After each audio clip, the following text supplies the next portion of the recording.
السلام عليكم وأهلا وسهلا فيكم. اليوم طبقنا نوع من أنواع المقبلات بأجنحة الدجاج. راح نحتاج لتتبيلها ثوم بودرة وفلفل أسود، ملح، عصير ليمون. لغربلة الدجاج راح نحتاج طحين، بقسماط، نشا.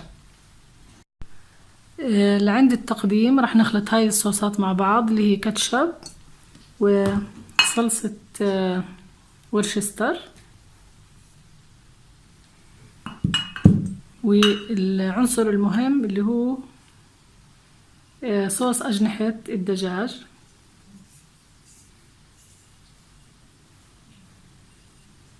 هوت وينكس، في طبعا بيجي منه حار وبيجي منه مدخن.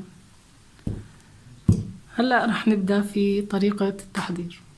أرجيكم كيف رح نفصل الجناح عن صدر الدجاجة، بس معلش أنا استعنت بصور من الأرشيف. الصور للأسف ضاعوا المقاطع اللي عندي. فرح نفصل الجناح عن صدر الدجاجة بهذا الشكل. الجزء السفلي طبعا ما بدنا اياه، رح نستغني عنه. كمان الجزء اللي بالوسط برضو رح نستغني عنه. بضل عندنا الجزء الملاصق للصدر. تابعوني وشوفوا كيف طريقة تسحيبه. هلا رح نبدأ مع بعض. بجيب الطرف اللي بيكون ملاصق لصدر الدجاج، رح افتحه من هون بحيث اني اشيل اللحم عن العظم واعمله زي المصاصة بهذا الشكل.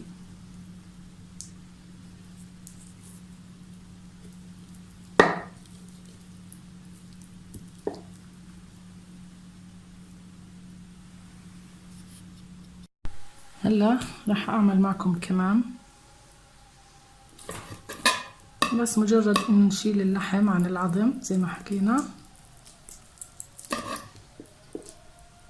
بس، وننزلها لتحت بهذا الشكل.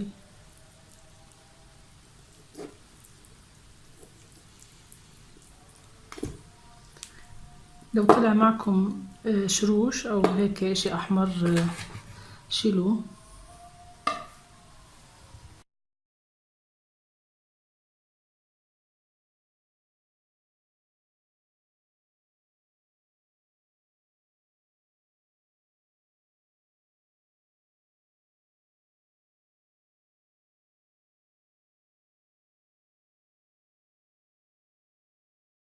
بعد ما خلصنا الكمية كلها بدي أغسلهم وأنظفهم. بحطهم في مي باردة جدا، بحط معهم طحين وملح وغار.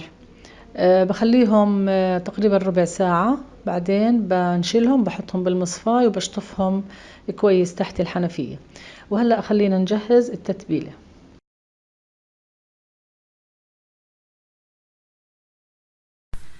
هون حطيت عصير الليمون، الملح، ثوم بودرة وفلفل أسود. بس هي كل المكونات. راح أخلطهم وأتبل فيهم أجنحة الدجاج.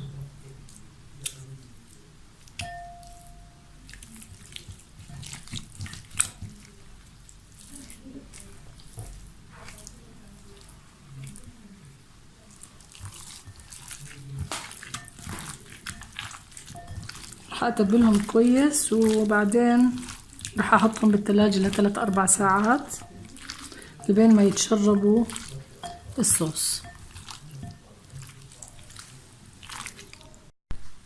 هلا راح أحط المكونات اللي بدنا نغربل فيها الأجنحة. راح أحطها بكيس،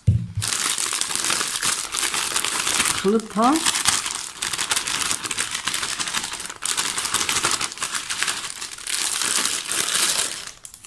أجيب الأجنحة وأحطهم هون وأغربلهم.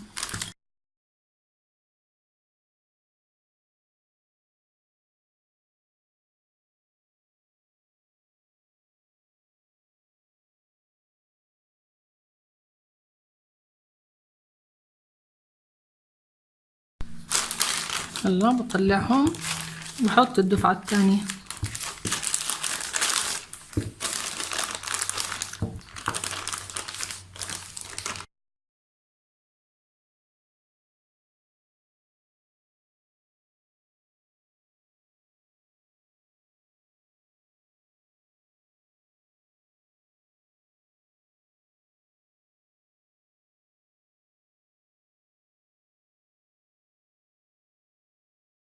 هون أنا حطيت زيت نباتي وزيت زيتون، حميتهم على الغاز. هلا بدي أختبر سخونية الزيت.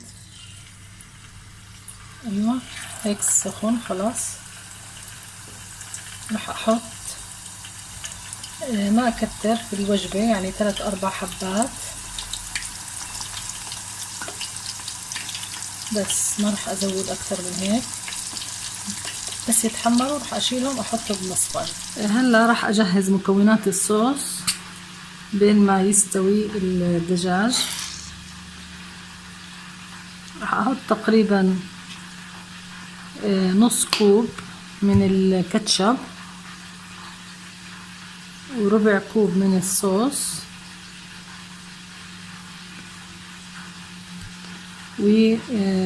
وصلصة الورشستر كمان راح أحط منها أقل من ربع كوب.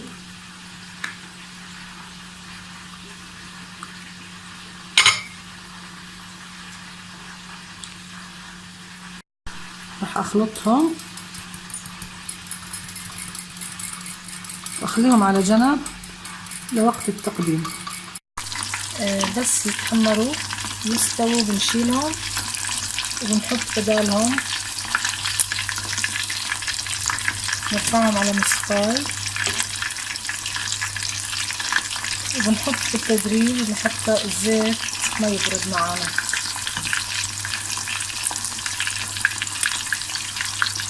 بس نخلص كل الكمية بنحطها بطبق التقديم وبنصب عليها جزء من صوص التغميس، والجزء الثاني بنخليه جنب الطبق للتغميس اللي حاب يزود. ان شاء الله تكونوا حبيتوا الوصفة وعجبتكم. لو عجبتكم لا تنسوا تعملوا لنا لايك وتعليق حلو. كمان اللي ما اشترك بقناتي يشترك وفعل زر الجرس لحتى يوصلكم كل جديد. استودعكم الله وإلى اللقاء.